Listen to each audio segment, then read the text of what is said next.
Danny Searle after Ebbsfleet 1, Woking 0. What do you feel about that result?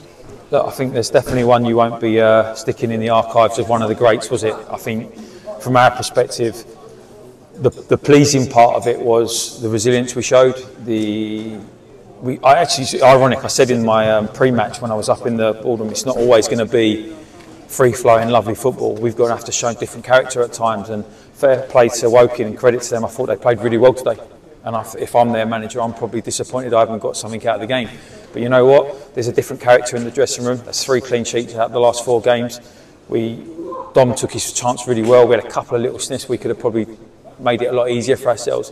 But what a great characteristic performance for us, and that's the standard. And we just said in the dressing room, sometimes those wins are even better than the ones where you're at it and you're winning 3-0, because we had to be there for each other, and they were tonight. Completely different type of game to Saturday when you beat Eastleigh, who went on and demolished Oxford City tonight. But the performance that you had to put in was completely different to what you had to do to beat Eastleigh, wasn't it? Yeah, look, we found it interesting, their shape and the way they lined up against us. There's a couple of personnel changes that we didn't really expect, and obviously we had to adapt to that quite quickly. But it was a different manner of a performance, and the lads in there are saying, look, we would have lost that historically this season, and we didn't. And the lads put in a great shift, and they fought for each other. And look, you put a pin in that one, it's gone. But the most important thing is it's another clean sheet. We scored again, and we got 3 points. Could have got a few more goals, I guess. I mean, there weren't too many chances in the game for either side, were there? No, it was an interesting game to watch. I'm going to look forward to watching it back, because there's a lot of sort of definitive moments that you look at and you think, okay, that could have changed the whole complex of the game. It would have just really got us into a different position than what we were in. And I think that from both perspectives, ours from how much cheap possession we gave away at times, and then for their perspective, that there was times when I think they could have really hurt us, but they made bad decisions in the wrong areas, to be fair, and gave us the ball back. You went into the game, you didn't make any changes from Saturday. A settled side, is that important to you?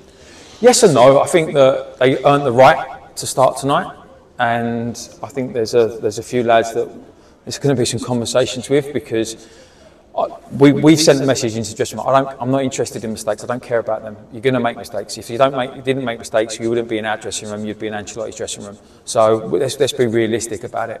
So when we do make those mistakes, for me, reactions far outweigh your actions. And there were times tonight where I thought that we kept making repetitive mistakes, and that's an issue, because we can give you the first one because that happens. But if you keep persistently doing the same thing, then that becomes a problem, because the other team can capitalise on that. So look, I think from my perspective, we've got them in the dressing room. The vibe's good. They're buzzing in there. The lads are like, well, look, if we can play that bad and still get a result, think about what we can do every time we step it up. So we just take it as it is today, and we walk away with a smile on our face. You said they're buzzing in there. Has the fact they've got back-to-back wins for the first time this season, they've had wins before but they could never follow it up, do you think that's contributing to the atmosphere in the dressing room? I'm going to be really honest with you. I banned the mention of it from the staff to the players, and I spoke to some of the senior players, so I don't want it mentioned about back-to-back wins, because as soon as you put that element of, oh, we haven't done that this season, suddenly other things could creep in. The way we started the game, you thought we'd have talked about it all week. But look, at the end of the day, it's crucial. It's crucial. We're unbeaten in 4 now, which again is the longest unbeaten run this season. We've got back-to-back wins, 3 clean sheets in 4, and there's a lot of work to do, but we've put a foundation in place, and that's all we've done. You're out of the bottom 4 as things stand this evening, albeit it's a slender position to be in. But that's progress, isn't it? It's a step towards where you want to be. Yeah, we said at the start, we've got enough games that we can make our destiny our own. And if we keep performing and getting results, we can take care of our own business. We're not reliant, we're not at that stage of the season where you're looking at 8 games and hopefully they get a point or hopefully they drop points. We're not in that situation. We just focus on ourselves, keep winning football matches, keep getting points out of games when maybe we didn't deserve to, and just move on. the Dorking manager, Mark White, was here this evening running the rule over Ebbsfleet, and you go there on Saturday, and he will have something to think about as his side are now in the bottom four.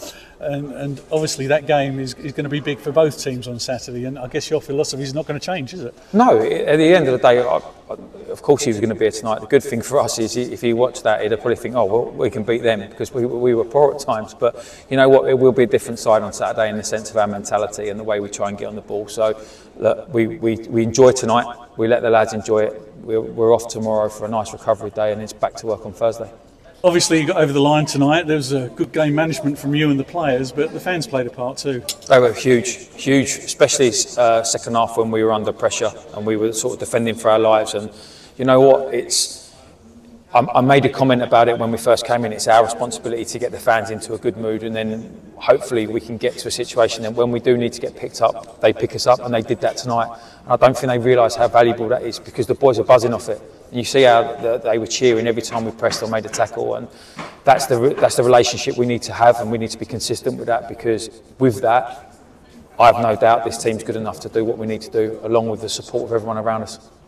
And on Saturday you go to Dorking, and you'll want to take some of those fans with you, won't you? 100%, yeah. I mean, look, they make so much noise, considering like we're not stupid. We're not the Chesterfields and the Notts Counties and the Wrexhams from last year getting 8, 9, 10, 12,000. We're not that. But I tell you what, they make a lot of noise for a group of fans that have probably not got 5, 6,000 in the stadium. If they keep doing that, we'll keep running through brick walls for them. If you do that and you keep the side up this season, you'll be carried around Gravesend on their shoulders, I'm sure. Yeah, I might need to lose a little bit of weight before they do that. But yeah. Well, let's hope it happens. Cheers, Danny. Thanks very much.